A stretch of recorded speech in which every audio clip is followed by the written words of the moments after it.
Donc je suis avec Frédéric Caillard, dont on avait perdu un peu la trace depuis quelques années. Et vous allez nous raconter un petit peu votre parcours. Nous sommes dans la salle de la rue de la Providence, où vous avez d'ailleurs donné des cours dans les années 90. Oui. Voilà. D'ailleurs, cette salle est polyvalente, donc parfois on met on met les chaises, parfois c'est le piano, parfois c'est les bibliothèques. Oui. C'était ici? Oui, oui, c'était ici. Ah, c'était ici. Mais non, mais c'est-à-dire que là, on a une disposition plutôt bibliothèque, mais on a aussi une oui. disposition. Oui, oui, oui, les sièges sont derrière. Ah, Oui, d'accord. voilà. Oui, Donc, oui, je m'imaginais mais pas. Oui. non, non, ça a un petit peu été modifié, mais enfin bon. Oui. Alors, euh,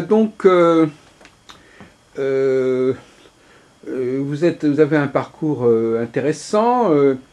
Au niveau vous vous considérez comme un peu comme un sociologue, un peu de Oui, l'astrologie.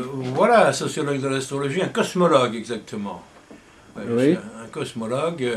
Je suis donc au niveau très intéressé actuellement par l'évolution de la société, des sociétés à travers le langage astrologique. Donc, Tiens, voilà. vous avez Donc, quelques observations intéressantes à nous communiquer.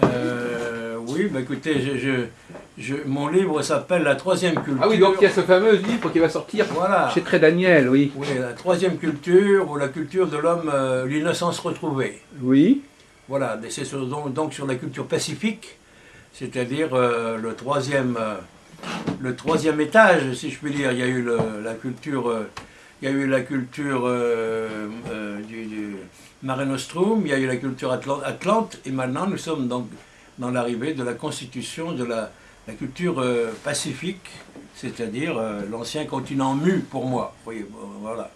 Donc, culture du Pacifique, en fait. Oui. oui, c'est ça, hein, c'est une culture pacifique, du Pacifique, c'est une culture donc, qui va remplir son nom au niveau de ce qu'elle est, c'est-à-dire ce sera la fin de l'agression, la fin des guerres, enfin, et donc ça correspond aussi avec je ne sais pas si vous le savez bien sûr, le fait que Pluton ne joue plus aussi, Mais oui, ne joue plus, hein, plus du tout même, enfin, selon certains, il joue toujours, selon d'autres, il n'a plus d'influence. oui, oui, oui, oui. Je ne sais pas où vous en êtes par rapport à ça. Pour vous, Pluton est un petit peu sorti du Bah, système. écoutez, Oui, oui, il hein, a été désacralisé, débaptisé, dédiabolisé. disqualifié. Ouais. Donc le monde est déplutonisé. Voilà, le monde serait déplutonisé, le monde serait déplutonisé. Mais alors, moi je suis en train de faire des études actuellement sur les gens qui sont très fortement marqués par le Capricorne, pour voir si Pluton agit dans leur thème, puisque vous voyez, je connais des gens qui ont 5-6 planètes dans le Capricorne, donc Pluton Et devrait... d'ailleurs, on parle beaucoup actuellement de Pluton en Capricorne. Oui, bah c'est ça. Alors, les astrologues, alors, vous croyez que les astrologues ont tort de s'intéresser à cette position? Alors là, le problème, la question reste ouverte. Est-ce que Pluton agit d'une part, et d'autre part, est-ce que dans le Capricorne, Pluton est important ou a une influence comme il l'aurait dans le Scorpion ou comme il l'a eu dans le Lion?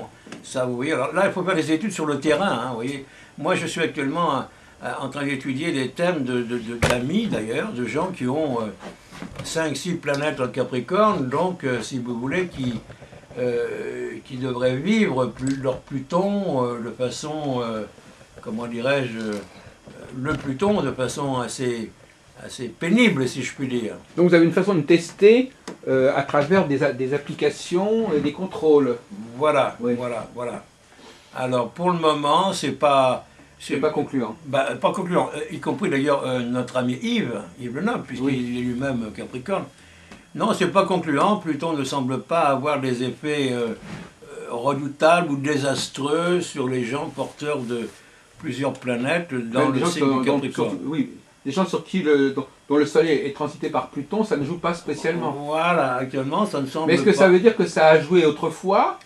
Est-ce que ça ne joue plus maintenant ou est-ce que ça n'a jamais joué? Alors, moi, je pense que Pluton a joué, mais vous savez, il y a une chose qui est intéressante au sujet de Pluton, c'est que moi, je suis un élève de Germaine Hollet, vous savez bien. Oui, c'est grâce à vous d'ailleurs que les livres sont parus au Rocher. Voilà. Et donc, Germaine Hollet, si vous voulez, se faisait toute tout un monde de voir Pluton arriver sur son soleil en balance à l'époque. Vous voyez, c'était l'époque où André Barbeau faisait une psychanalyse. Vous voyez. Eh bien, 60, son soleil est passé en balance. Oui. Son Pluton est passé sur le soleil en balance. Il ne s'est vraiment rien passé dans sa vie. Si ce n'est une rencontre d'une personne qu'elle a jugée venant d'une vie antérieure et qui l'a emmenée sur les bords du Nil. Une rencontre karmique. Oui, voilà, une rencontre karmique mais positive. Oui. Et ils ont vécu 6 mois avec cette dame, une dame très fortunée, vivant dans un palais au bord du Nil, voilà. Et donc elle m'a dit, eh ben, ma foi, le Pluton n'a pas été redoutable à mon propos. Voilà. C'est vrai que ce soit Pluton qui est joué à ce niveau-là. Voilà. Parce que quand un événement se produit, encore faut-il savoir de quelle planète ça dépend. C'est ça le problème. Il ne suffit pas qu'il se produise quelque chose et que Pluton soit là pour que ce soit là, parce qu'il y a d'autres facteurs qui étaient là aussi. Voilà.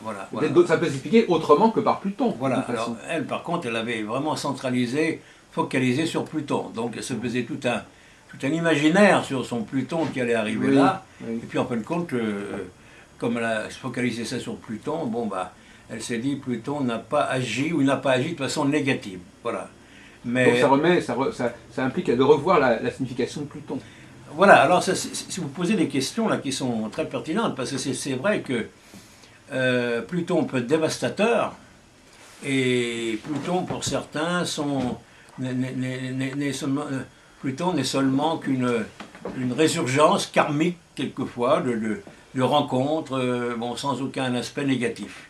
Moi il m'est arrivé de rencontrer des gens sous un aspect Pluton-Vénus, eh bien c'est une rencontre karmique, oui si on veut, mais enfin c'est quelque chose de positif, alors que j'ai vécu des Mars transitant Pluton, bon, bah, des transits très durs, vous voyez. Et puis alors, un autre problème qui se pose avec Pluton, c'est qu'il reste longtemps dans un signe. C'est ça. Ah, maintenant, et donc oui. ça fait un problème aussi, ça. Ah, voilà. Parce que, est-ce qu'on peut se permettre de dire que, alors, à la fois il reste longtemps, et à la fois il passe quand même très rarement dans un signe. Ouais, voilà. Donc quand on attribue à Pluton quelque chose, c'est comme si on disait, bon, ben, ce que ça signifie au niveau Pluton en Capricorne, il faudra attendre 250 ans pour que ça revienne.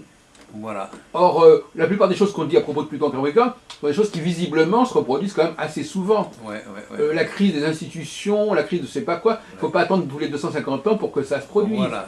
Donc la longueur même du cycle le disqualifie. Ouais. Son éloignement lui-même le disqualifie. D'ailleurs, c'est pour ça qu'il a été en partie disqualifié par les... Il est au-delà de la dimension humaine, en quelque sorte, voilà, au niveau du temps. Bah oui, les astronomes l'ont désacralisé, si je puis dire, à la radio. Ils l'ont mis dans une autre catégorie. Voilà. Ce sont les extraplanètes. Voilà, c'est ça. Alors que lorsque Pluton était en Scorpion, il était focalisé là sur un laps de temps qui était très petit, qui était 11 ans, et il a été particulièrement... Voyez-vous, par curiosité, je vous présente l'édition originale du livre allemand qui est paru en 1933 sur Pluton, qui a été traduit en français en même époque, voyez-vous. Ah, d'accord. Donc ça, c'est... Voilà, ça c'est... c'est vraiment là, vous avez des... Voilà, vraiment, là, vous avez des... C'est extrêmement rare, ça. Oui, c'est très rare. Mais ce qui était curieux, c'est qu'ils ont commencé... Dès le lendemain de la découverte de Pluton, ils ont commencé à publier des livres sur Pluton. Ah oui, c'est ça. C'est extrêmement... Ça, c'est extrêmement intéressant. Oui. Extrêmement intéressant. Ah oui. Ça, vous devriez le... Ah oui, c'est des ouvrages, ça, il faut les encadrer, vous devriez même les faire traduire, republier. Alors, il y a une nouvelle édition qui a été faite après la guerre. Ah, d'accord. Ça, c'est donc chez qui? Enfin, il est épuisé, cet ouvrage. Oui, qui c'est ça? Alors, vous avez un autre ouvrage... Cotilla, qui c'est ça? Cotula, c'est traducteur. Cotula, ah oui, c'est ça, oui. C'est même pas une maison d'édition. Si, c'est Cotula et c'est de Brudumner. Ah, d'accord. Le titre a été oublié dans les premières éditions. Ah, oui. Je crois qu'il est paru sous le... Curieusement, il est paru... oui, je ne sais pas pourquoi la couverture ne comporte pas le nom de l'auteur. Ouais. Et qu'est-ce qu'ils en disaient déjà à l'époque? Ah ben je ne sais pas. Ils disaient des choses qui ressemblent à peu près à ce qu'on dit aujourd'hui. Je crois oui. C'est paru à l'époque du nazisme. Hein. Ah, c'est ça. Ça a marqué, ça a été marqué par toute la théorie du nazisme sur l'homme nouveau, tout ça. Et puis alors, vous avez un ouvrage qui est assez connu, que j'ai bien connu l'auteur, c'est Maryse Lévy. Oui, Elle a fait un très gros travail sur le passage de Pluton dans chaque signe. Ah oui, ça je le connais, elle. Oui, oui, oui, oui. C'est chez Vega, oui, c'est ça. Oui, oui. Ah oui, oui, oui. Parce qu'il y a vraiment...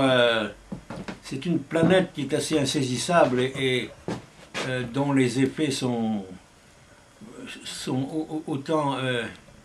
bon, certains n'y voient que du mal, d'autres en voient des aspects bénéfiques. Moi, je considère cette planète quand même comme étant très... Pluton en taureau, c'est Freud aussi qui a Pluton en taureau. Ben oui. Hein, il a Uranus d'un côté et Pluton de l'autre. Ouais. Mm. C'est vraiment le... Mais enfin, qu'est-ce que vous pensez de cette idée selon laquelle le moment où apparaît une planète, c'est une enfin, pourquoi attacher de l'importance à des nouvelles planètes, sinon dans une sorte de mystique particulière qui voudrait que l'humanité découvre la planète au moment où ça correspond à son niveau d'évolution. Oui, oui, oui. Ça, c'est des idées qui ont été un peu lancées par Barbeau, je pense. Hein. Oui, moi je suis assez d'accord avec ça. Je suis assez d'accord. Une planète n'a pas vraiment...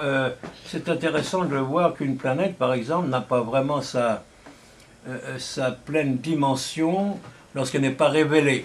Vous voyez, vous avez... Oui, mais alors, pendant des millénaires, on n'a pas eu de nouvelles planètes découvertes, vous comprenez bien.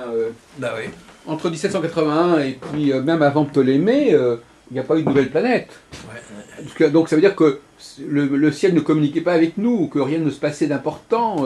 Ou du moins que, oui, il n'y avait pas, c'est certain qu'il manquait un souffle nouveau, il manquait quelque chose hein, à l'époque. La découverte d'Uranus, par exemple, par Herschel, oui. A été vraiment quelque chose d'assez remarquable.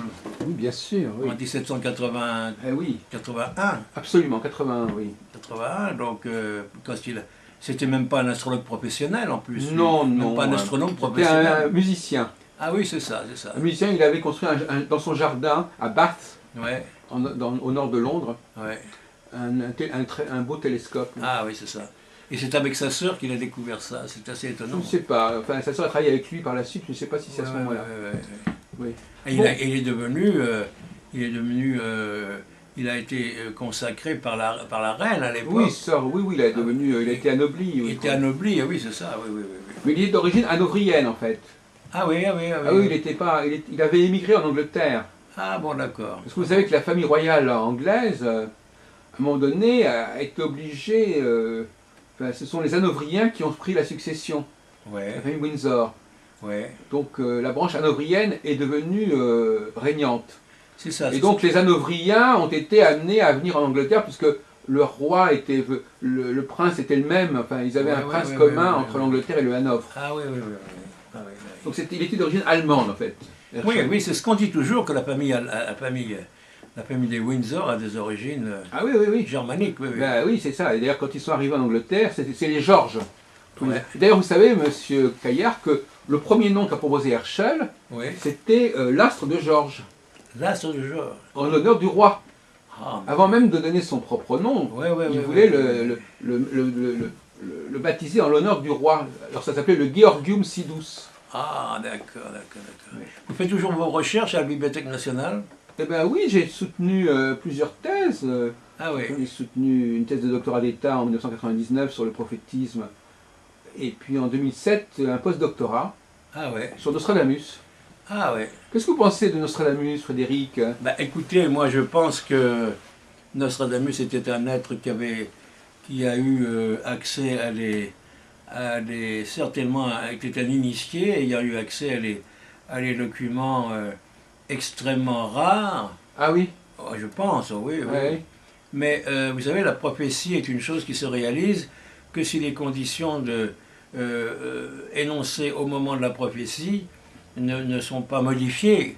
Oui. Vous voyez, alors... oui, la prophétie de Jonas. Voilà. Qui ne s'est pas réalisée parce qu'effectivement, il y a eu un changement dans le comportement des gens. Voilà, un changement de comportement. Les guerres mondiales ont bouleversé tout à fait l'équilibre. Donc après, si vous voulez, les prophéties ne fonctionnent plus, ne sont plus les plus adéquates. Une prophétie ne fonctionne que si l'état des choses n'a pas changé au moment... Alors, à votre avis, la disparition de Pluton est aussi signifiante que son apparition, en fait? Alors, je n'en sais rien. Oui, là, je suis en train, Oui. comme vous, je suis en train de tester. Non, moi, je vous dis très franchement, moi, j'ai une position beaucoup plus radicale, puisque Ouais. pour moi, je reste aux planètes du septénaire. Hein. Ah oui, c'est ça, oui.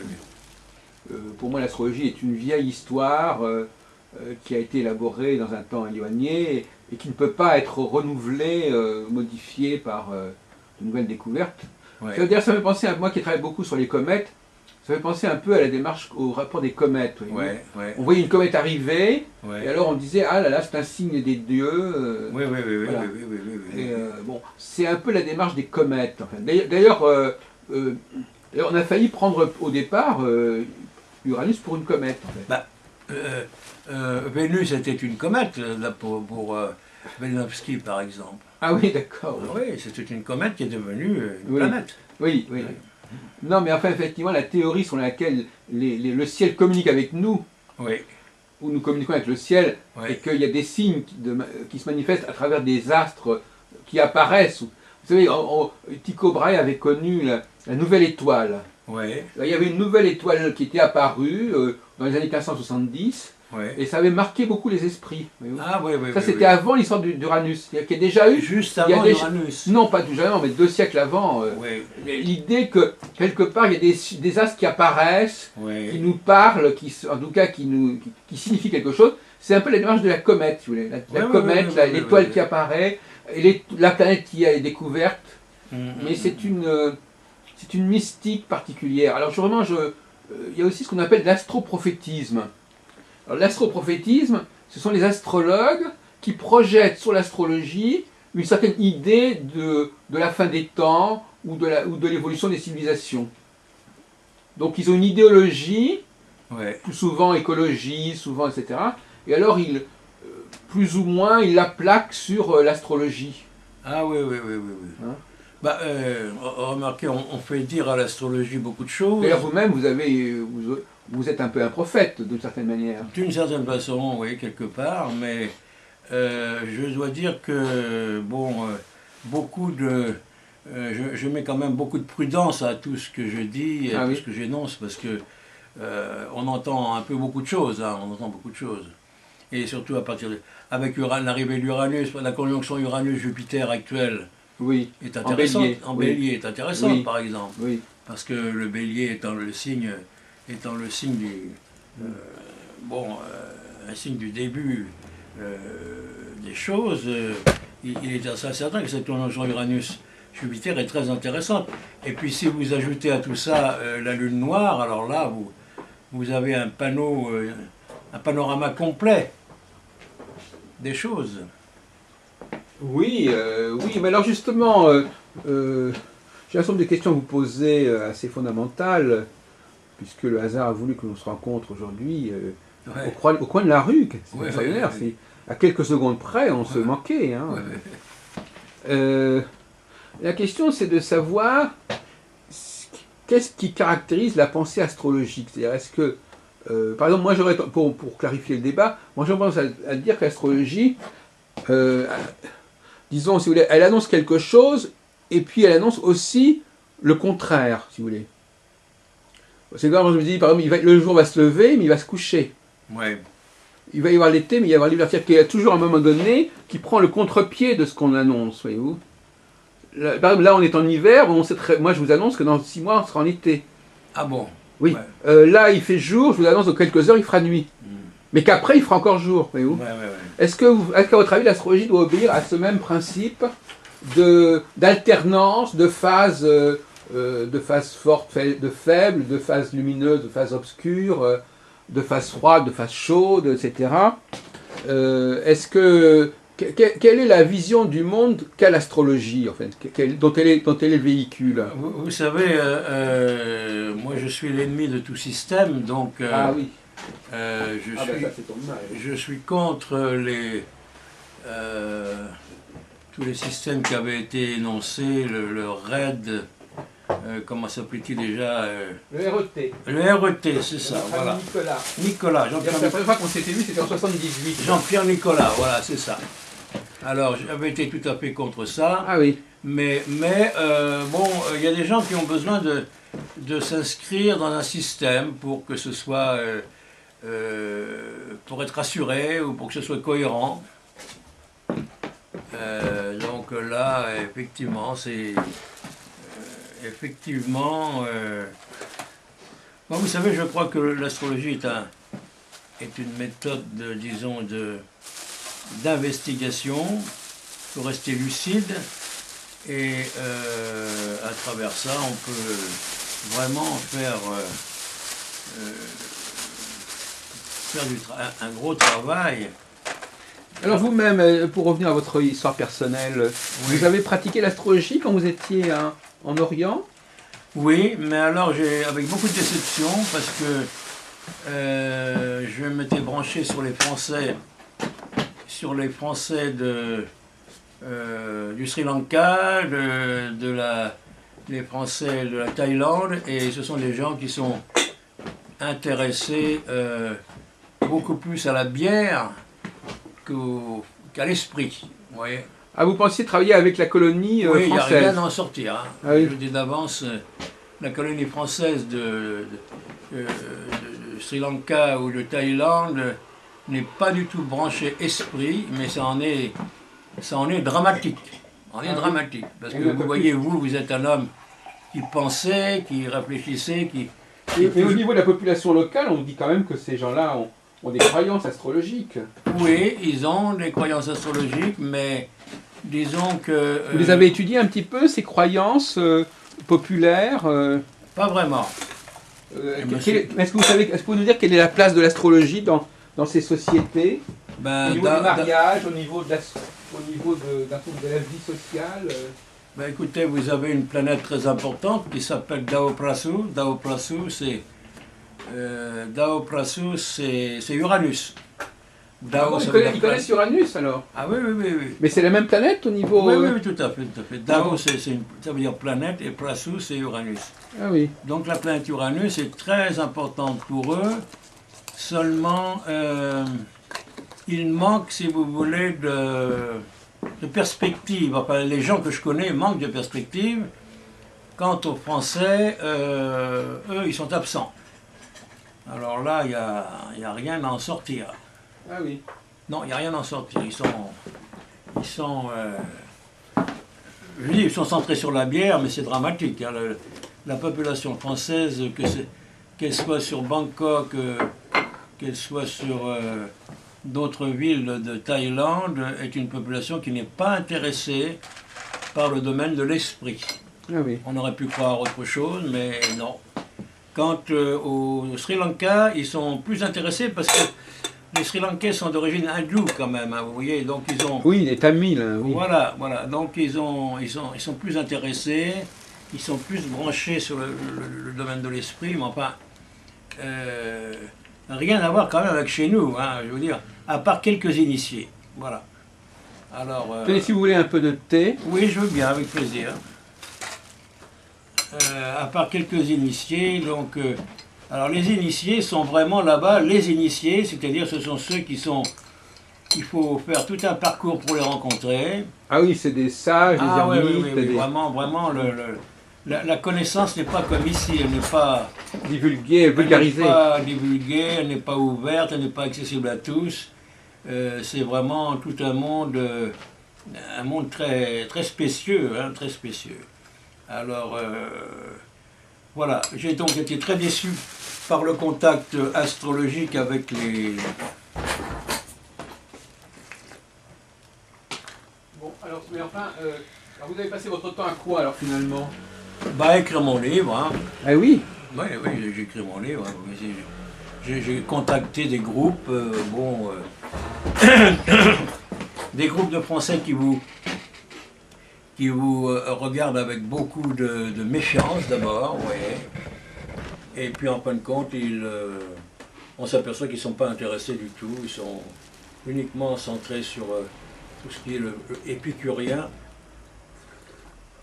Oui. À partir du moment, si vous voulez, vous avez une femme locale, ils ne sont plus du tout intéressés par l'esprit. Plus du tout. Les Français sont irrécupérables. Alors, il y en a quelques-uns à Bangkok quand même qui sont intéressants, mais d'une façon générale, le Français expatrié en Orient n'est pas quelqu'un d'intéressant. Ah oui. Non, non, non. Il n'est pas venu en Orient pour des raisons spirituelles. Ah non, pas du tout. Alors là, aucune. Oui. Ils sont venus en Orient pour les raisons de fuir ici, fuir la France, parce que la France, le vieux pays, le pays où on ne s'amuse pas, où on est la tristesse, où les gens n'ont pas la joie de vivre. Et là-bas, ils s'adonnent à la boisson, beaucoup, beaucoup. Hein. Et puis ils rencontrent une femme thaï ou une femme sri-lankaise, et puis voilà, et puis après ils s'installent. Et voilà. Et il y a beaucoup, beaucoup de choses qui ne sont pas dites, parce que vous savez, ces pays sont loin d'être des paradis. Hein. Il y a un enfer. Actuellement, il y a beaucoup de crimes, business, tout ça, oui. Il y a beaucoup de choses qui se passent qui ne sont pas, du tout. Mais alors, pour en revenir à l'astrologie... Ben oui, quand même, oui. Ah, ouais. Pour en revenir à l'astrologie, je vous dis, il y a une planète qui est très connue, c'est Dao Prasu. Oui. Dao Prasu, c'est donc... Dao, ça veut dire planète, et Prasu, c'est Uranus. Ah, oui. Voilà, Dao Prasu. Donc Dao Prasu, c'est une planète qui est très connue, et il vous la montre d'ailleurs dans le ciel. Ah bon, on la voit pas, justement, normalement. Non, non, non, on ne la voit pas, mais il vous montre les étoiles dans le ciel, et puis il dit il y a aussi Dao Prasu. Alors Dao Prasu, c'est donc Uranus, voilà. Sinon, il vous montre... Et alors, quelles sont les significations sont les mêmes? Oui, alors oui, par exemple, Dao Prasu, donc Uranus, c'est... tu es original, tu n'es pas comme tout le monde. Parce que vous, il considérait que vous étiez marqué par Dao Prasu. Oui. Et vous pensez à un Uranien typique. Oui, enfin, oui, bien sûr, oui, un Uranien en tout cas, oui. Et donc tu n'es pas original, tu n'es pas comme tout le monde. Il y a un côté artiste. Enfin, on reconnaît les caractéristiques d'Uranus dans Dao Prasu. Et par contre, le côté prévisionnel, alors là, c'est réservé à quelques élites. Et il y en a qui font du business pas mal avec des hommes d'affaires. Oui. Ah oui. Ouais, voilà, les hommes d'affaires. Alors, les hommes d'affaires ont besoin de leurs prévisions et donc de leurs astrologues. Mais le cadre dans lequel ils font l'astrologie n'est pas le même que nous. C'est pas le cercle, vous voyez, c'est un... Vous parlez de dessin. Ah bah oui, c'est le dessin en carré. Oui, voilà. Comme on faisait d'ailleurs la Renaissance en France. Comme la Renaissance, voilà. Ah oui, bien sûr. D'ailleurs, l'astrologie indienne fonctionne comme ça. Oui. Et donc, il y a des... Ils sont sidéralistes ou tropicalistes alors Ils sont, je dirais sidéralistes plutôt. Plutôt, hein. Oui. Oui. Donc, il y a quand même un décalage. Et puis alors, les hommes riches se font faire leur thème à la naissance, vous voyez, Oui. par un brahman. Oui. Alors, comme à Hong Kong, vous voyez, bon, à Hong Kong ou Singapour, vous avez le brahman qui va passer 8 jours ou 15 jours à faire votre thème de vie. Oui. Vous voyez, donc il va faire votre thème voilà, pour votre vie entière. Et puis après, vous avez à suivre les instructions. Bon. Et il n'a pas besoin pour ça de votre heure de naissance. Tiens, expliquez-moi ça. Oui. Il tient compte de quoi? Il tient compte beaucoup de Rahu et Ketu, vous savez. Les nœuds de la Lune. Voilà, oui. Grosse importance. En France, c'est de plus en plus important, vous savez. Vous savez qu'en France, actuellement, tous les astrologues attachent la plus grande importance à Rahu et Ketu. Oui. C'est devenu la coqueluche de l'astrologie. Oui. Mais alors donc, on ne vous demande pas votre heure de naissance pour faire votre thème, Non, c'est ça? c'est étonnant, hein. Oui. Enfin, il faut quand même connaître le jour. Ah, bah oui, le jour, oui. Oui, Oui, c'est intéressant ce que vous dites. D'ailleurs, Et ils arrivent à des résultats très concluants tout en n'ayant pas l'heure de naissance. Vous voyez. Oui, mais ça ne m'étonne pas. Oui. Oui, oui, oui, c'est Alors, vraiment- évidemment, les gens qui sont nés le même jour ont le même thème. En fait. Bah oui, alors là, c'est... Oui, oui, ça, c'est une chose, mais... Non, c'est... Mais alors finalement, c'est assez rare de se faire dresser son thème en fait. Tout le monde, on ne va pas. Il faut avoir une certaine fortune pour se faire dresser son Voilà, thème. voilà, Les- voilà, voilà. C'est pourquoi? Parce qu'ils n'ont pas d'éphéméride, ils n'ont pas Oui, d'ordinateur. et puis l'homme de la rue n'est pas... l'homme de la rue n'est pas axé sur l'astrologie, vraiment.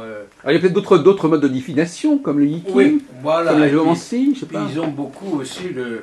Et- Ils ont beaucoup aussi de magie. Oui, il y a beaucoup de magie, même en Thaïlande. Là. Ah oui, Oui. oui, oui, oui, beaucoup de magie. Mais alors, la divination sérieuse par un astrologue professionnel n'est accessible qu'à des gens riches, puisque ça coûte cher. Oui. Ça coûte cher. Donc, vous voyez, c'est toute une... Mais c'est très intéressant de voir un thème. Moi, j'ai eu mon thème dressé par un brahman qui a mis beaucoup de temps. C'est très intéressant. Mais il m'avait prédit que j'allais être un grand businessman. Oui. Bon, je suis pas venu un Vous l'avez dit ça il y a combien d'années? Oh là, il y a une dizaine d'années, là, ça. Parce que vous savez 10 ans que vous fréquentez ce pays? Ah oui, plus que ça, même. Plus que ça, Parce ouais, que moi, je n'avais pas compris. Ah oui, ça fait 10 ans. plus que ça, ouais. Et donc là, il s'était planté quand même un Oui, petit peu. vous voyez, le grand businessman, bon, bah... Mais le mot business ne signifie pas nécessairement non plus les affaires. Non. Oui, ça peut signifier quelqu'un qui, disons, qui est très axé sur le... bon, qui brasse beaucoup de choses, quoi. C'est pas nécessairement Ouais. le business dans le sens argent, Oui. financier. Oui. Alors pour revenir à votre... Oui, donc finalement, ce livre que vous préparez, est-ce qu'on peut dire que c'est un livre d'astrologie ou pas forcément? Ben, c'est un livre d'astrologie, oui. C'est un livre de cosmologie. Oui. Et c'est un livre j'allais dire, de socio-cosmologie mondiale. Ouais, parce que ouais. vous voyez, j'ai pris une formule chinoise du Mi-Ma-Mu. Mm. Alors, Mi-Ma-Mu, vous savez, c'est les trois continents, mais vus de l'autre sens. C'est-à-dire, on a d'abord le Mare Nostrum, on a ensuite le continent Atlante, et on a ensuite l'Asie. Donc, Mi-Ma-Mu. Vous Oui, voyez. on connaît bien le continent mu.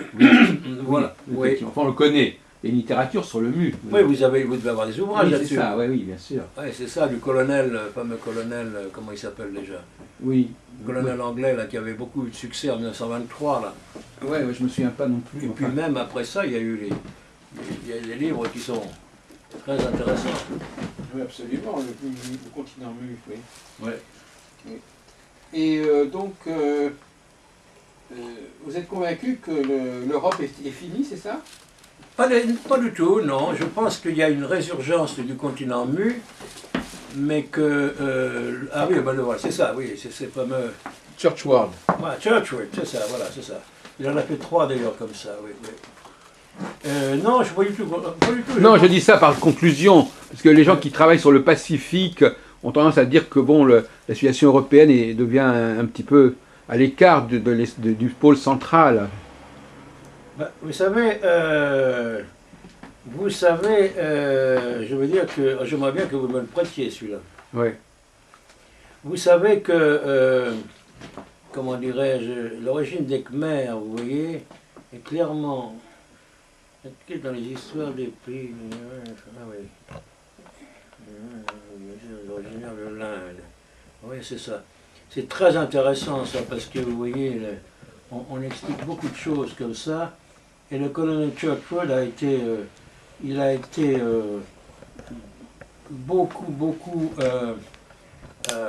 il a eu un gros succès. Et puis après, on l'a vraiment mis dans les oubliettes, alors que, vous voyez, voilà, ben vous voyez, voilà, c'est ça le territoire du Mu. Hein, voilà, c'est ça, c'est ici. C'est ça, donc l'Australie. Et les États-Unis ont donc une partie de... Oui, les États-Unis ont donc une partie de... Je vais montrer à la caméra une seconde. Oui, c'est ça, oui, oui. Les États-Unis sont donc d'un côté sur le Mu et de l'autre sur l'Atlantique. Donc ils ont une double passe. Mmh. Et Oui, les États-Unis, eux, il n'y a pas de problème. Ils ont toujours partie prenante, de toute façon. Ils ont toujours partie prenante. Et la France aussi, puisque la France, justement, elle a ces fameuses colonies. Oui, les territoires d'outre-mer. Territoires d'outre-mer. C'est ça qui Nouvelle-Calédonie. Voilà, qui deviennent très importantes. Oui, c'est ça, mais enfin... Et donc, vous voyez, on voit bien là, la différence. Donc, il y a une résurgence de l'esprit mu, qui serait donc, où seraient donc les descendants des Vénusiens, vous comprenez, c'est ça, cette fameuse comète, Velikovsky. Oui, vous faites allusion à ça, vous pouvez rappeler un petit peu les travaux de Velikovsky? Velikovsky a pensé que, à l'origine, il n'y avait pas 7 planètes, mais il y en avait 6, et puis qu'à un moment, il y a une comète qui est venue, c'est Vénus, ouais. Et que cette comète est devenue une étoile, et qu'à partir de ce moment-là, il y a eu un gros bouleversement qui a permis d'amener le monde des Vénusiens, justement. Ce monde des Vénusiens qui a donné les gens de Mu. Alors les Vénusiens, c'est les gens donc centrés sur leur harmonie, mais une harmonie supérieure, vous voyez, une harmonie supérieure. Et donc actuellement, nous sommes à une période où nous retrouvons, au gré de nos influences karmiques personnelles, nous retrouvons donc nous recherchons et en même temps nous retrouvons ces aspects harmonieux de Vénus. Ouais, donc c'est la tendance harmonique qui va petit à petit, si vous voulez, qui va petit à petit prendre le dessus sur toutes les dissonances. Alors vous voulez dire par là, Monsieur Caillard, que l'humanité serait plurielle en fait? On veut dire qu'il y aurait plusieurs humanités qui cohabiteraient. Oui. Les uns venant... Donc il y a les Vénusiens ne seraient pas de même nature exactement. Ils auraient la même apparence, plus ou moins. C'est-à-dire qu'il y aurait les races... Alors attention, parce que... c'est lié aux différentes races, en fait. Voilà, il y a différentes races. Il y a les Lémuriens, il y a... Qui n'auraient pas la même origine, en fait, compte. Oui, il y aurait des gens qui seraient sur cette terre, donc d'origine effectivement différente. Eh oui. Des races dites...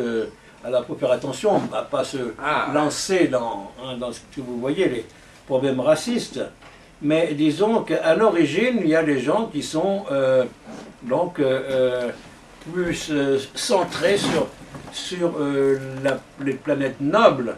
La planète noble, donc la planète origine, qui est Vénus, et d'autres qui viendraient d'autres... Vous voulez dire que les Vénusiens auraient une sorte de supériorité sur le reste de l'humanité, en fin de compte? Oui, supériorité dans le sens de l'arrondi, dans le sens de l'évolution, certainement. Mais vous-même, vous seriez de cette catégorie, vous-même Beaucoup dire, je suis un mélange, je crois que je suis un mélange. Ah oui. Je ne suis pas vraiment un pur Vénusien, loin de là, non. Il n'y a qu'à reconnaître mon thème, non, je ne suis pas un pur Vénusien.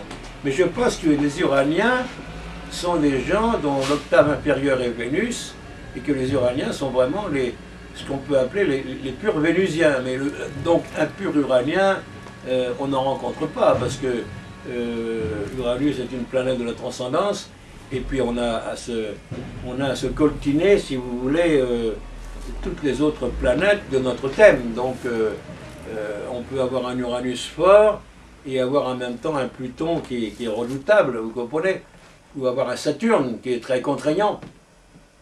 Donc, en fin de compte, des purs Vénusiens, il n'y en a pas. Mais il y a des régions du globe qui sont plus marquées par une certaine catégorie. Vous voyez, alors c'est ça qui est étonnant, c'est que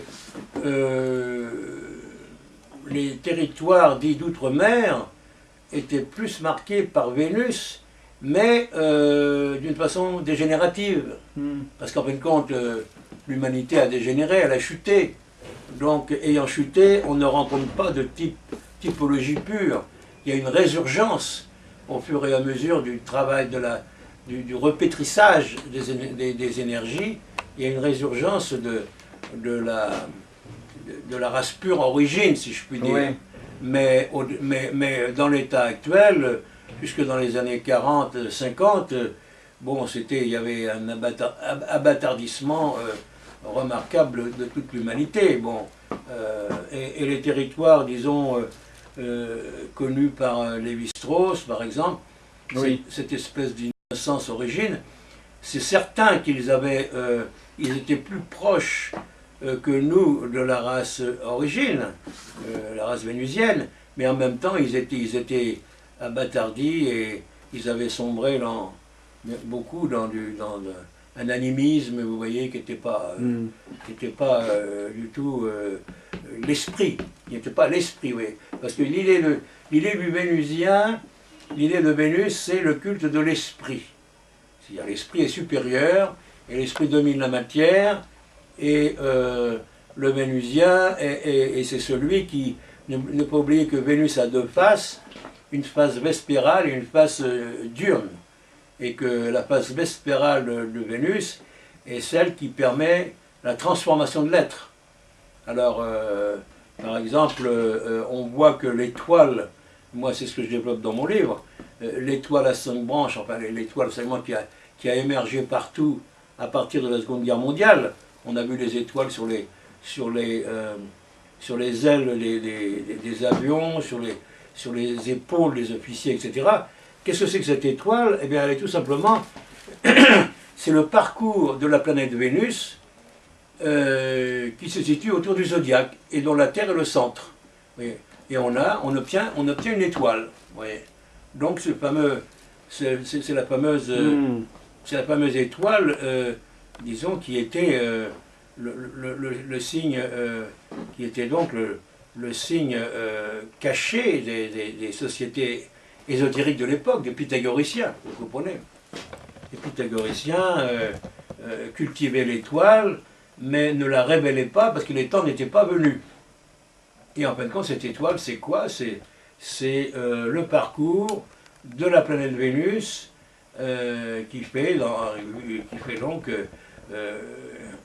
le signe de l'étoile à travers le parcours dans le zodiaque, en 8 ans. En 8 ans. Alors ça, c'est votre idée à vous ou vous l'avez trouvé quelque part? Ah bah ça ne vient pas de moi, non, j'ai trouvé ça quelque part. Il y a des ouvrages qui sont très intéressants de Robert Charroux là-dessus. Ah bah oui, bien sûr, oui. Ah, vous voyez, vous devez les avoir. Ah bah oui. Voilà, Robert Charroux avait écrit beaucoup de choses là-dessus. Il a été passé sous silence, lui aussi. Comme celui-là. Voilà, c'est ça. Ah ben voilà, je les ai tous, ceux-là. C'est ça. Voilà, donc tous ces livres-là, j'en ai 5 ou 6, et donc il révèle tout simplement l'origine vénusienne. Ben, regardez, on voit bien Uranus, regardez là. Eh ben oui. Hein, vous voyez, et on voit l'étoile à 5 branches. Hein. Voilà. Vous voyez, bon. Robert Charroux, maintenant, ces livres-là sont très rares, vous savez. Moi, j'en ai trouvé à 2 € en occasion, mais ce sont des livres qui sont très rares, et Robert Charroux pose bien les problématiques. Mais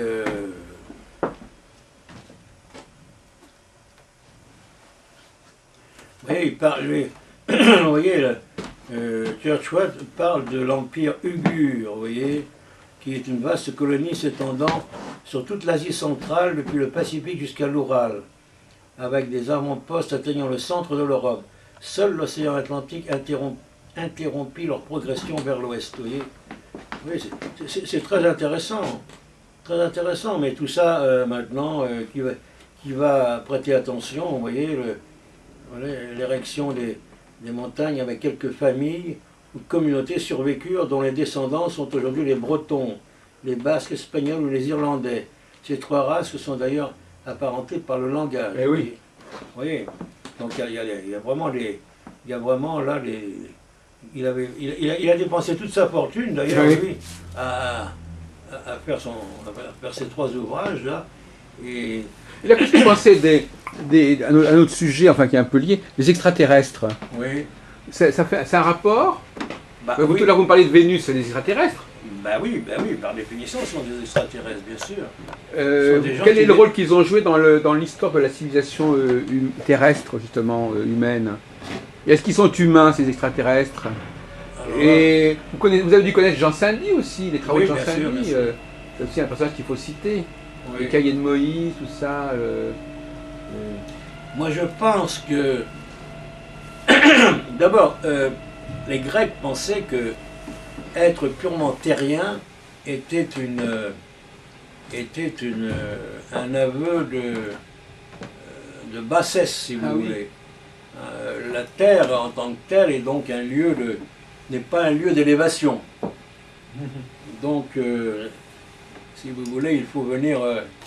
Les extraterrestres, bon, les Vénusiens, sont venus donc élever, donner l'élévation aux races terrestres, tout simplement. Et ils se sont mélangés d'ailleurs avec eux. Hein. Oui. On en parle aussi dans la Bible, tout ça, oui, Voilà, les Elohim, les voilà. géants. C'est ça, c'est tout simplement ça. Dans la Bible, c'est ça. Hein. Alors justement, l'astrologie, l'origine de l'astrologie, justement, est-ce qu'elle est extraterrestre?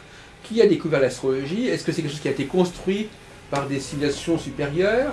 Moi, je pense, oui. Je pense, oui. Je pense qu'il y a un apport, très certainement qui n'est pas humain. Oui. De même que vous voyez l'émergence actuelle de la civilisation actuelle n'est certainement pas le fait des êtres humains en tant que tels. Je pense qu'ils sont aidés. Oui. On est aidés, regardez l'apport de... Guidé. Oui, guidés, et puis regardez l'apport de l'informatique, par exemple. Ah oui. C'est pas quelque chose d'humain, ça. Ah oui, oui. Quelque chose d'assez extraordinaire, oui. Oui. Il y a beaucoup de domaines comme ça qui sont... Oui, c'est la technologie. Oui, oui, toute une technologie. Tout ce qui est technologique est un petit peu extra-humain, quelque Oui, part. extra-humain, oui, tout à fait. En tout cas, c'est une déshumanisation ou une surhumanisation. Enfin, je veux dire, effectivement, moi, je me méfie beaucoup de tout ce qui est outils. Voilà. Parce que vous avez vu le film Avatar, vous avez vu le temps de le voir? Non. Il faudrait que vous le revoyiez, monsieur, c'est très important. Justement, ils opposent deux sociétés, deux civilisations. Une civilisation qui a fait le pari de la technologie, et l'autre civilisation qui s'en est méfiée, qui s'est développée en dehors de la technologie. Est-ce que vous connaissez l'œuvre de science-fiction de Frank Herbert, Dune? Oui, j'ai entendu parler de ça. Oui, parce que dans Dune, on développe beaucoup cette idée qu'il faut se méfier beaucoup des machines. Oui. Qu'elles nous aliènent, qu'elles nous asservissent, c'est ça, qu'elles peuvent se retourner contre nous. Et c'est vrai qu'actuellement, on a une invasion de tout ce qui est cybernétique, tout ce qui est... Alors justement, l'astrologie ferait partie de ce champ technologique, quelque part. Est-ce que l'astrologie est du côté de la technologie, ou est-ce qu'elle est du côté de la nature, de l'universel? Moi, je dirais plutôt que ce soit du côté de l'universel. Ah oui, d'accord. Oui. Moi, j'aurais plutôt tendance, au contraire, à penser qu'elle est une véritable biotechnologie. Ah oui. Il est certain que l'invasion actuelle de la technologie, on en voit les effets pervers, hein, c'est certain. Hein. Vous savez, quand on recherche une âme sœur à travers des schémas... Merci. Quand on recherche une âme sœur à travers des schémas informatiques... Hein, ben oui. Ah ben oui. Et que d'une minute à l'autre, on peut anéantir, en fin de compte, le contenu de l'image qui a été construite. C'est vraiment une perversion c'est vraiment une perversion du système. Mais je pense qu'il va y avoir un renouveau là au niveau astrologique. Je pense que oui, je pense très sincèrement, parce que les anciennes pistes, les écoles, les méthodes, vous voyez, chacun ayant son... Je pense que là, il va y avoir un renouveau qu'on n'imagine pas actuellement, qui n'est pas encore là. Qui n'est pas encore là, oui. Enfin, qui n'est pas encore là, vous n'en savez rien. Parce que vous n'en avez pas pris connaissance. Non, voilà, déjà là. On n'a pas pris connaissance, mais disons, c'est pas pour rien, je crois, aussi que des maisons comme Astre ont fermé. Astre était florissant. La librairie Astre, vous voulez dire? Oui, la librairie Astre. Voltaire, oui. Oui. Je ne sais pas, les raisons sont peut-être pas celles que vous imaginez. On ne sait pas. Oui. Il n'y a maintenant, pour se procurer des livres astrologiques, il n'y a que il faut aller... Vous savez que la librairie de l'Essentiel aussi a fermé. Comment? L'Essentiel. Oui, c'est ça. Qui était à côté. Oui. Il y a la librairie du Graal, où Jean-Jacques Rousseau, qui est très intéressant. Elle est encore ouverte, celle-là? Ah oui. Ah bon, d'accord. Voilà. Il y a la librairie... Effectivement, dans le quartier latin, il y en a moins qu'avant. Ils ont fermé aussi la librairie Médicis, là, qui était près du Luxembourg. Voilà. La librairie Madère continue, là, chez Madère, rue Saint-Jacques. Ah, Ça oui, existe toujours. Ah bon. Oui, oui. Il y avait une. Comment ça s'appelait rue Saint-Jacques aussi, il y avait une grande librairie, là, c'était. Où on entrait par un double sas. Vous voyez pas? Il y a la librairie Les Maris aussi. Les Maris, voilà. Ben, ils sont toujours là. Ils sont toujours là. Ah oui, oui, oui. Ah, Ah oui, c'est très ancien, mais ça existe toujours. ah ouais, Oui. Ils font Ils rouler sont là. dans- D'ailleurs, ils sont à quelques mètres l'un de l'autre, Ouais. Niklos Ouais. et les Maris. Ils font brûler de l'encens, tout ça. Ils font- Oui, bien sûr. Et puis en province, il y a beaucoup de choses aussi. Ah, c'est ça. Ah ben oui, il n'y a pas Ouais, que ouais. Paris, mon cher. Ouais. Nous, on a filmé des entretiens passionnants, notamment à Lille. Ah ouais. Il y a des libraires, d'excellents libraires. Ah ouais. Il ne faut pas que de l'astrologie. De toute façon, ces librairies ne sont pas que de l'astrologie. Oui. Il y a que la librairie Niklos qui ne fait que de l'astrologie encore. Ouais. Nicolas, oui. Niklos Bussière. Oui, voilà. Bussière, voilà. Voilà, les éditions Bussière. Librairie Vega, alors, a été annexée par Très Daniel. Oui, c'est Très ça, Daniel, oui. Ça n'a jamais... Oui, bien sûr. Oui. Oui. Et Alors, il y a eu le phénomène Da Vinci Code. oui. Alors, qu'est-ce que vous en pensez? Parce que ça a joué un rôle aussi. Oui, ça a joué un rôle. Je pense que là, c'est. Dan Brown. Oui, je pense. Moi, je n'adhère pas du tout à. Je pense que c'est une comment dirais-je, une déformation. Ouais. Da Vinci Code. Moi, je n'adhère pas du tout à cette forme de pseudo-scientifisme. Vous voyez, voilà. Mais il y a la librairie, comment ça s'appelle, Place Saint-Michel. Gibert. Gibert. Oui, je ne suis pas allé dire depuis Elle est longtemps. devenue très importante, la librairie Gibert. Non, le rayon ésotérique est plutôt sur le quai Saint-Michel. Oui, c'est ça. C'est pas sur la place. Non. Oui, j'allais vous le dire, oui, effectivement. Elle est devenue Elle est très juste à côté de l'ancienne librairie des éditions traditionnelles. Ben voilà. Et elle est devenue très importante. Donc, oui, vous savez, oui. C'est difficile de porter un jugement. Et puis, il y a d'autres phénomènes qui se sont produits. Internet a quand même beaucoup apporté à l'astrologie. Ouais. Grâce à lui, on a la télévision astrologique, justement. Ouais. Téléprovidence, Ouais. pour laquelle vous êtes enregistré. Et puis, il y a toute une activité de sites, etc. Mais alors, il y a le paradoxe, c'est que l'informatique, vous vous souvenez à l'époque, quand vous enseigniez l'astrologie, il fallait enseigner aux gens à comment utiliser les éphémérides. Oui. Et évidemment, tout ça, ça a disparu. Ouais. Donc, les élèves, moi, c'est une de mes théories pour lesquelles on a perdu beaucoup d'élèves, c'est que justement, ils venaient pour apprendre à utiliser ces outils. Ouais. Et quand maintenant l'informatique le permet, eh bien, il y en a la moitié qui n'ont plus envie de suivre des cours. Ils n'ont pas envie de suivre des cours de symbolique. Non, parce que c'était les deux à la fois. Ah, C'est-à-dire d'accord. on leur disait, voilà, vous allez suivre des cours de calcul, et puis en même temps, on vous donne... Bon. Ouais, Et là, maintenant, beaucoup sont autodidactes, en fait. Hein, parce qu'ils bloquaient beaucoup. En plus, c'était un investissement important. Ouais. Mais ils bloquaient beaucoup sur la question des calculs. Ouais. Moi, je sais qu'on passait des trimestres, un trimestre, 2 trimestres, à expliquer comment on calculait les heures d'été, les maisons, etc. Donc tout ça, ça donnait une matière. C'était dans cette pièce ici. Oui, c'est ça. Ah, oui. en effet. Oui. Oui. Il n'y avait pas le. Non, on a changé pas mal de choses, effectivement. Ah, ouais. Mais, voyez-vous, il y avait ces fameuses chaises. Ça va peut-être vous rappeler un souvenir. Ah, oui. Voilà. Ces Chaise jaune. Je m'en souviens, tout à fait. Oui. Ah oui, c'était un petit peu un... C'était dans quelles années? Vous avez des repères chronologiques? C'était quand? Oh, c'était dans les années 90. Non, mais c'est-à-dire un peu plus précisément. 91 peut-être, 90, 91. Oui, parce qu'on a arrêté à peu près vers 94. Oui, 91, 92. Oui, c'est ça, oui. Oui, c'est ça, oui. Oui, on a eu beaucoup de professeurs qui sont passés ici. À l'époque, c'était encore... il y avait encore une demande importante, et puis ça a été un peu cassé par l'informatique, justement. Ah bon, Eh c'est oui. l'informatique qui a cassé tout ça. À mon avis, oui, parce que les élèves pensaient qu'ils pouvaient se débrouiller très bien sans ça. Et puis l'informatique a également démocratisé l'astrologie, puisque... on pourrait parler aussi d'astroflash, etc. Ouais. Qu'est-ce que vous pensez, sans être... de l'œuvre de André Barbeau, justement, là, on l'a rassemblé, là. Venez voir, regardez, tous ces livres. Ah oui. Ben, André Barbeau, moi j'ai beaucoup de respect pour lui, parce qu'il a quand même modernisé l'astrologie. Ses premiers livres. Hein. Ah, d'accord. Moi, où André, je ne suis pas d'accord avec lui, mais il le sait, c'est sa vision non spirituelle des choses.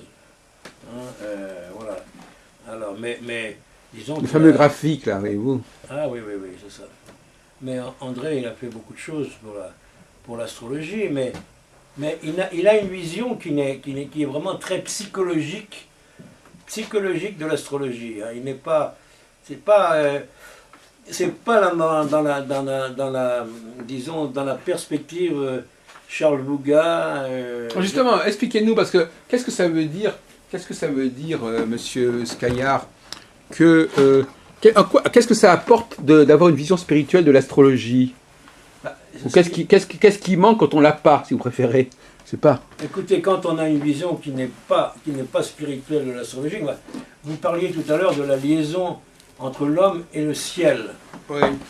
L'homme relié au ciel, l'homme, si vous voulez, la cosmologie de l'homme relié au ciel, c'est ça la vision spirituelle des choses. La vision psychologisante des choses, telle que André le fait, avec brio d'ailleurs, c'est une vision d'un homme, disons, j'allais dire déraciné de ses origines célestes. Ah oui. C'est ça, hein. Ah alors, oui. on parlait tout à l'heure... C'est paradoxal pour un astrologue, oui. Bah oui, on parlait tout à l'heure des extraterrestres, on parlait tout à l'heure de la race supérieure, les Vénusiens. Dans la vision purement psychologique des choses, c'est une vision rationnelle, dans laquelle moi je trouve que l'homme est amputé d'une grande partie de lui-même. C'est la partie qui le dépasse. Alors justement, peut-être une petite incidente. Est-ce que pour vous, l'astrologie est une science? Bien sûr. Voilà. Dans quel sens? Parce que vous êtes un sociologue, vous avez quand même réfléchi sur le concept de science, Ouais. l'épistémologie. Ouais. En quel sens l'est-elle? Et quel genre de science est-elle, monsieur Caillard? Ben, écoutez, la science astrologique, c'est une science qui répond à une loi de causalité, mais causalité quand on arrive à, si vous voulez, à relier le ciel et la terre. Et c'est ça l'astrologie, en fin de compte. L'astrologie, elle permet au ciel et à la terre de se réunir et de voir l'homme au milieu. L'homme est là dans une espèce d'interférence entre ciel et terre, et c'est ça la vraie science. Alors que la science purement rationnelle s'adresse uniquement au cerveau gauche, vous voyez, et je dirais que la science, la grande science, elle est orientée sur le cerveau droit, c'est-à-dire l'intuition, et donc l'aspect purement uranien des choses, purement uranien. Alors André Barbeau, lui, a développé... je crois qu'il a eu un complexe, parce qu'au tout début, moi, j'invitais André Barbeau dans mes cours à l'université de Paris 10. Oui, à Nanterre, oui. Voilà, et il avait 300 étudiants, là. Il était tout content d'exposer à l'époque sa théorie... Là, vous parlez de quelles années? Les années 70, là? Oui, les années 70. 75, je sais pas. 75, c'est ça, oui. Oui. Et il était tout content à l'époque d'exposer ses théories, avec Pluton en balance, d'ailleurs, à l'époque. Voilà, bon. Oui, à l'époque, oui. Vous vous en souvenez, hein? Oui, non, mais c'est oui. pas d'aujourd'hui, hein? Oui. C'était d'ailleurs avant la fameuse prévision sur les années 80, Voilà, c'est ça. sur lesquelles il avait beaucoup misé. Oui, oui, c'est ça. Il avait un peu beaucoup alarmé les esprits, Oui, d'ailleurs. c'est ça, oui. Et donc, il avait, à l'époque, André avait un complexe que je pense qu'il a toujours gardé, c'est le complexe psychologisant, c'est-à-dire de ne pas avoir été universitaire et avoir un doctorat en psychologie. Alors que, à mon avis, tout son génie personnel vient du fait justement qu'il n'est pas passé par là. Ah oui, d'accord. Voilà, moi c'est ce que je ressens. Mais sa vision d'astrologie n'est pas la mienne, et pourtant il a apporté beaucoup de choses. Quand on revoit même ses premiers ouvrages, hein, il a apporté beaucoup de choses à l'astrologie. Enfin, on lui doit beaucoup de choses. Notamment ce livre-là. Ah, bah, celui-là, il est connu. Alors là, celui-là, il y a eu des multiples étudiants en sociologie qui me l'ont demandé. Ah bon? Ah oui. Oui, parce que il y a la psychanalyse à l'astrologie, donc il faisait tout un travail sur les... vous voyez, les interférences cycliques, tout ça, c'est intéressant. Par contre, il a... Oui, les cycles annuels. Ben, c'est très intéressant, mais il manque une dimension dans le... D'ailleurs, Germinollet était sévère avec Oui, Charles justement, Baudelaire. j'allais vous interroger sur Germinollet. Elle Oui. était sévère, mais elle était trop sévère à mon avis. Parce que André Barbeau, il a beaucoup apporté pour l'astrologie, il a été le père de l'astrologie, et évidemment, il n'a pas cette dimension de relier l'homme au cosmos. Non, on ne sait pas pourquoi d'ailleurs, hein, on ne sait pas pourquoi, il n'a jamais voulu établir une relation d'échange entre l'homme et le ciel. À ce point, vous en êtes sûr de ça? Sûr, non, mais... Parce que c'est quand même assez paradoxal, Ouais. puisqu'il établissait justement Ouais. un rapport, son livre là que vous avez là, c'est Les hommes et les astres. C'est ça, c'est Donc ça. il y a forcément un lien. C'est ça qui est étonnant, parce que vous voyez, il lui manque l'étincelle, il lui manque en fait donc l'étincelle du spirituel, vous voyez, c'est ça. Il a toujours voulu rester sur un plan psychologique, d'ailleurs il a fasciné beaucoup de gens par justement cet aspect psychologique, parce que il ne faut pas oublier que la dimension spirituelle, c'est-à-dire l'homme en tant qu'esprit, l'homme fasciné, façonné par le ciel, est une idée qui repousse beaucoup, qui a repoussé beaucoup de gens qui n'ont pas du tout l'esprit Voilà. spirituel. Donc finalement, il venait à l'astrologie justement parce qu'il n'y avait pas cette dimension-là chez Barbeau. Voilà, c'est ça. C'est une dimension qui a gêné beaucoup de gens de dire oui, on est peut-être un microcosme à l'échelle du macrocosme, enfin le ciel, le Dieu, les Neptune, la planète. Oui, il y avait une volonté de laïciser l'astrologie. Oui, voilà, c'est ça, vous avez trouvé le mot. C'est ça. Alors, cette volonté de laïciser l'astrologie, ça a été ça. Bon, ça a été en même temps la grande force à André Barbeau, et ça a en même temps été ce que les gens comme Germinollet et d'autres lui ont toujours reproché, c'est-à-dire de rester au ras des explications rationnelles et voilà, de l'astrologie. Sans être d'ailleurs parvenu à faire accepter l'astrologie pour autant par les milieux scientifiques. Oui, en plus, c'est ça, oui. Oui, il n'a jamais... on ne sait pas une chose, c'est que par exemple, quelqu'un comme Germinollet, rue du Ranelagh, recevait beaucoup d'astronomes. Ah bon?